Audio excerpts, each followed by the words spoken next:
नमस्कार शिक्षक साथियों।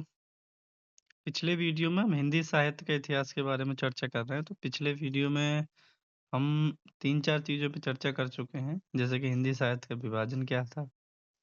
रामचंद्र शुक्ल के अनुसार हिंदी काल का विभाजन था, ठीक है? और उस विभाजन के अनुसार पे हमने देखिए मैं बता देता हूँ, एक बार रिकैप कर लेते हैं।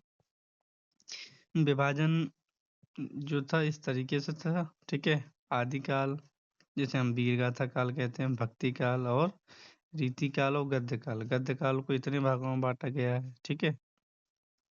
और तो हमने सबसे पहले आदिकाल के बारे में चर्चा की हुई है, ठीक है? आदिकाल के कौन से कवि हैं, रचनाएँ हैं, सबका ट्रिक लिखा हुआ है, सबको याद कर लेना।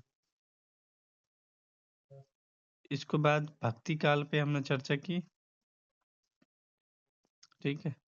अब हम बात करेंगे रीति काल पे, ठीक है? भक्ति काल के बाद जो समय आता है उसको हम रीति काल का समय कहते हैं, ठीक है?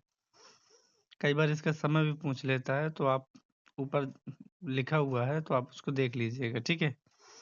तो रीतिकाल के प्रमुख कवि हैं।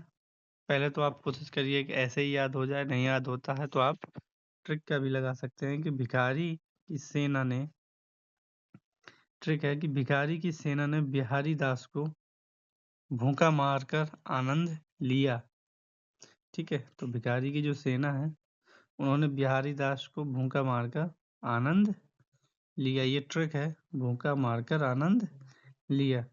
तो ट्रिक में अब भिखारी से भिखारी दास हो गए, सेना से सेनापति हो गए, बिहारी से बिहारी लाल हो गए और दास से केशव दास हो गए और भूखा से भूषण हो गए और मारकर पदमारकर, ठीक है? ऐसे से पद्माकर है लेकिन पदमारकर करके याद कर लेना।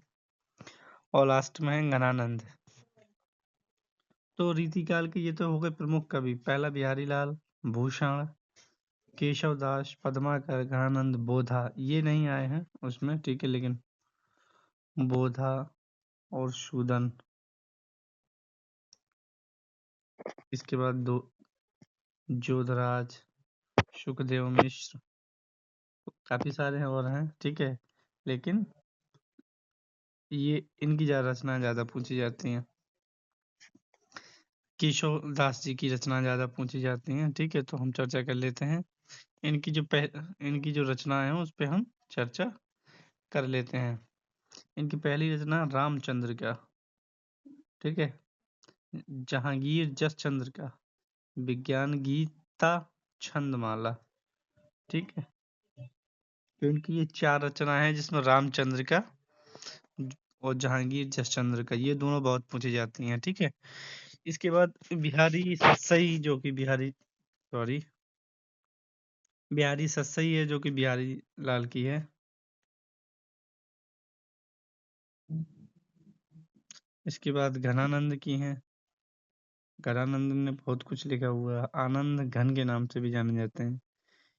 ये पेपर में आता कई बार कि आनंद घन के नाम से कौन प्रसिद्ध है, तो घनानंद आनंद घन के नाम से प्रसिद्ध है। सुजान सागर, सुजान संबोधन, रस केली पल्ली, विरह लीला, कृपा कांड, ये सारी रचना। इश्कलता, प्रीति पावश, सुजान हित प्रबंध, मनोरंजन, पदावली व परमहंस वंशावली, कितनी सारी रचनाएं हैं भाई, ठीक है? नीचे ट्रिक लिखा हुआ है कि सुजानंद की बिल्ली ने किया लीला कांड। सुजा यानी कि सुजान सागर, नंद से घनानंद हो गए, बिल्ली से रस केली बल्ली, किया किया विरह लीला, किया लीला है तो विरह लीला, कांड से कृपा कांड। तो ये ज्यादा पूछे जाते हैं इसलिए इनका ट्रिक लिखा हुआ है। ये जो रचना है इनका ट्रिक लिखा हुआ है, ठीक है? अब पद्माकर की बात करते हैं। तो पद्माकर जो है वो रचनाएं हैं जगत विनोद, राम रसायन, गंगा लहरी, पद्माभरण, प्रबोध 50, कम आती हैं, ठीक है? भूषण की शिवराज भूषण और शिवा बावनी, छत्रसाल दशक, भिखारी दास की, आप इनको लिख लीजिएगा, फिर इसको याद कर लीजिएगा। काव्य निर्णय, रस निर्णय, श्रृंगार निर्णय, सब में निर्णय आता तो भिखारी दास का निर्णय, ये ट्रिक है भिखारी का निर्णय।